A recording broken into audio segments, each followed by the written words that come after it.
Sophia Simonetti and Brandon Pena, and welcome back to Tigard Today. It's no secret that our winters here in Oregon are cold. The THS Stop Tigard Underage Drinking and Drugs Club is sponsoring a clothing drive which started October 9th and continues through tomorrow, October 13th.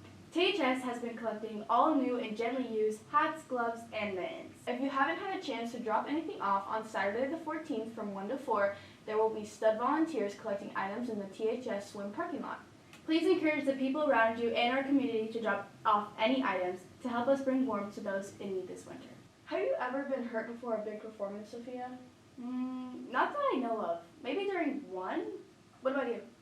Nope, but you know who has some great stories about them? Adam and Anae, two of this year's Tigard Today reporters. Let's pass it over to them for a segment about injuries before performances.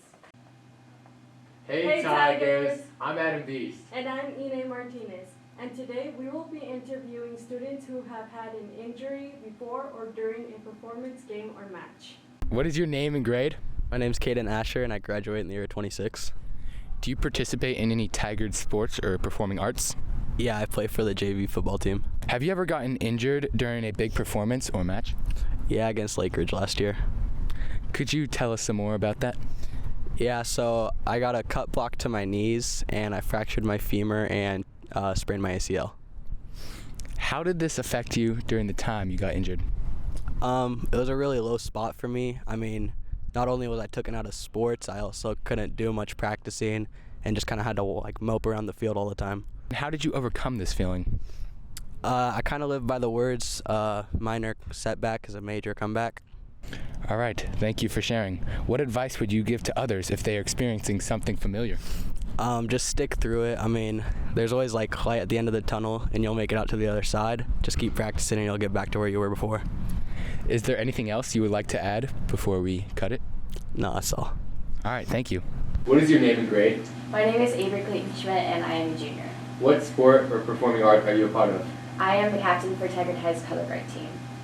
Have you ever gotten injured during a big performance? I have. I got injured. I broke my foot the night before our first competition in the big gym here at Tigard. How were you feeling when you realized you couldn't perform anymore? I was really sad. I felt like I let my team down. How long could you not play? I couldn't play for about 3 months. And how did you overcome this feeling?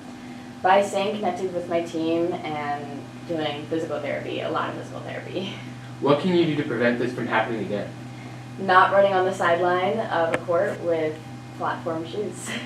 What advice would you give to others if they are experiencing something familiar?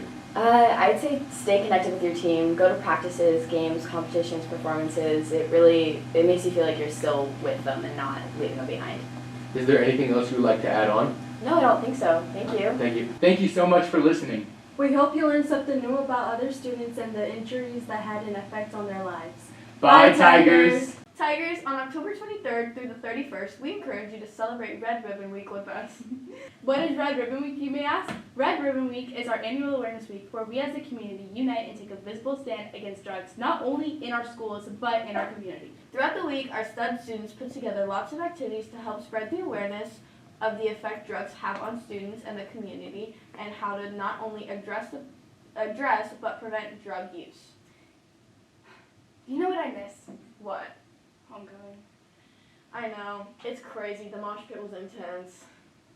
It really was. I wish we got coverage on it. We did!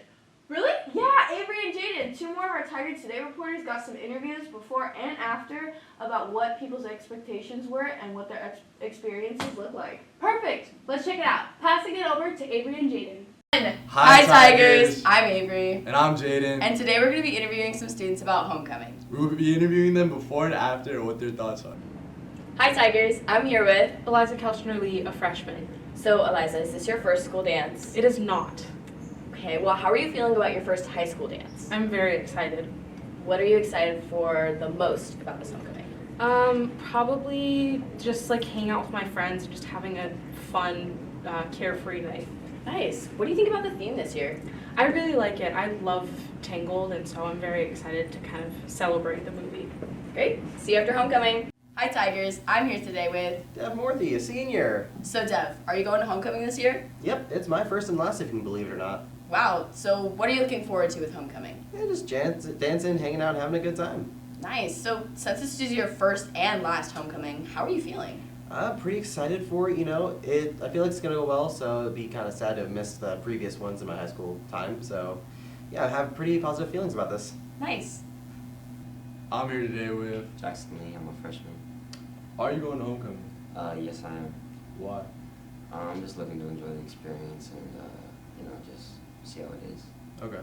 Is it stressful planning to attend homecoming, for example, groups, dinners, reservations? Not really. I mean, all my other friends kind of planned all it and just kind of invited me to go along with them, so. Okay, where are you guys going? We're going over to a friend's house and catering a bunch of food. Should be pretty good. Okay, that's nice. And what are you looking forward to? Just to like enjoy the experience and have fun with my friends. So. Okay, perfect.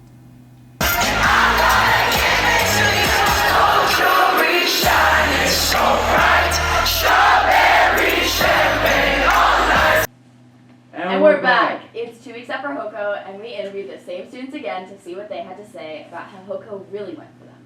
Dev Morthy said, "I had an amazing time, and it was honestly enchanting. It was a great first homecoming experience, and I'm glad I went." Jackson Lee said, "It was a really good first school dance. I enjoyed it. I thought the music was good, and I loved the overall vibe." And Eliza Kelsner Lee said, "I had a great time, and it was super fun. I loved the decorations, and the balloon arch was definitely my favorite part." Well, that's all for now, Tigers. Thanks for tuning in, and see you next week. God, my brother won't stop texting me. I know what you mean. Living with others can be so annoying. You're so right. You know who has a great story on living with people? Who? Sam Jensen and Sophie Fuller. More of our Tigard Today staff reporters. Perfect. Let's pass it over to them. Good morning, Tigers. I'm Sophie, and I'm one of the reporters for Tigard Today this year. And I'm Sam. Today we'll be talking about the struggle of living with difficult people. Have you ever lived with a family member or a friend that might have been annoying or difficult? Have you ever been so frustrated with someone to the point where you're literally starting to pull your hair out? We interviewed a few people who were willing to tell us their story. Our first interview is with a student from Tigard High. So, have you ever lived with difficult people? Yes. Several. What did they do that made them so difficult to live with? Well, for a while, I lived with another family in this house because we couldn't afford to rent a place. At the time, this was a long time ago. It was when I was in elementary school, but they lived sort of in the upstairs part, and we sort of lived in the basement part, and they argued all of the time, so we could hear screaming from the upstairs at any point of the night or the day. So we'd get waken up at kind of midnight and stuff. That's annoying, man. Yeah. What did you do about it? Well, I was 7, so I didn't do a whole lot. I did get headphones, and those were super helpful, and I still use them now during passing periods or working on stuff in class because it kind of blocks out outside noise and helps me stay focused. Nice. All right, well, the last question is, what do you suggest for other people who live with difficult family members, friends, all of that? I guess that you should kind of take into account what you need and see if there's any ways that you can do that. Also, if you were in a position where it was safe to do so, you could try to communicate and stuff like that. Well, that's very nice. Thank you, Em. You're welcome. Our next interviewee is a chemistry teacher, Miss Ray. What did they do that made them so difficult? Well, I was thinking about this, and probably one of the most difficult ones I had to deal with was actually a very good friend of mine. We roomed together in college, and we shared a room, and she liked to go to sleep with the TV on all night long, and she snored. And I like it very quiet and very dark when I go to sleep. So we had to come up with a way that both of us could sleep. That's difficult. What did you do about it exactly? I think the best thing obviously is communication and finding a compromise. Like, what could I do, what could she do, so that we could both survive together and keep our friendship. So we ended up, she turned down the volume as low as she could and still be able to hear it. And I used earplugs. And so I got used to earplugs. And we also agreed that if I woke up in the middle of the night because of the TV, then I could just turn it off because she was already asleep. So sometimes she'd wake up with the TV off, and that meant I had a rough night, and she was okay with that. So we just talked it through, we tried it out, made sure the earplugs were enough, and figured it out. And we're still friends today, so it worked. That's good. What exactly do you suggest? Like, any pointers for people who have similar situations? I think definitely communication. And in honest communication, not saying that you're going to do something that you can't live with, coming up with compromises that you can live with, and realizing that if they don't work, they might change. I think trying to realize that the problem is not all the other person's, and to what, even if you didn't do a behavior, still what can you do to make the problem better? Like for me, wearing earplugs. I wasn't making the noise, but I could wear earplugs to help solve it. And I think another one, especially as kids are getting ready to head off to college, my first college roommate was actually an upperclassman that I didn't know. And we were never buddy-buddy, but we made great roommates because we were kind to each other, but we didn't hang out all the time. So my friends were all on the floor of my dorm, and my roommate was just my roommate, and that worked out really well. Nice. All right, well, thank you. Thank you. Now we are interviewing a freshman biology teacher, Mr. Jarman. Have you ever lived with a difficult person? I have. How did they make it difficult? The biggest problem is kind of personality interactions. So not communicating, and then you think one way and they think another. What did you do about it?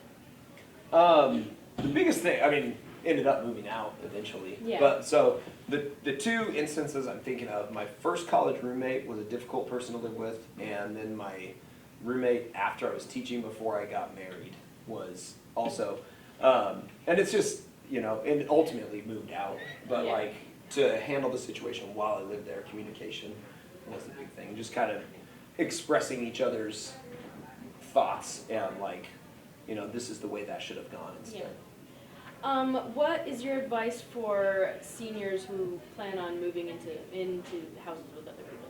That's a great question. So I would say, advice for seniors, one, be honest with what you're looking for in a roommate. My college roommate, the first thing he did was he let his parents fill out like his roommate application form. Oh, yeah. And so he was pretty into partying. He did a lot of, he ended up not graduating Pacific because he flunked out because he partied too much. I was on the wrestling team, so we had to follow these strict training rules. So like, we had huge personality conflicts because of where we were kind of going. So be honest, and then communicate early, I think. Don't let things build up, and then once it's finally too much, be like, you drive me nuts when you do. Just be like, oh, that was interesting. Why did you handle that? Yeah. Well, thank you for letting me interview you. For sure. You're very welcome. Just remember that depending on the situation, communication is key. Unless your home is unsafe, communicate with your loved ones so you are always on the same page. Keep in mind that when expressing your concerns, be kind and calm, all the while taking in your and other person's needs into account. Who knows? Maybe it'll fix a lot of things in your relationship. That's all for us, Tigers. Have a nice day, and I hope you enjoyed our segment. Hey guys, it's Brennan Pena. And it's Lily. Today we're going to be doing our first Tigard ticket draw. For the freshmen, we have Sebastian Santana and Edric Alberto. For the sophomore winners, we have Devani Brown and Lana from Mr. Diaz. And then for the juniors, we have Juliana Salazar and Lynn Hart Morales. And for the seniors, we have Gerardo Diaz and Lily Schroeder. Congratulations, and go pick up your prizes at the front office during your lunch. Thank you so much for tuning in this week, Tigers. And remember to stay safe and respectful at THS, and don't forget to follow our Instagram at THS Publications. Bye, Tigers!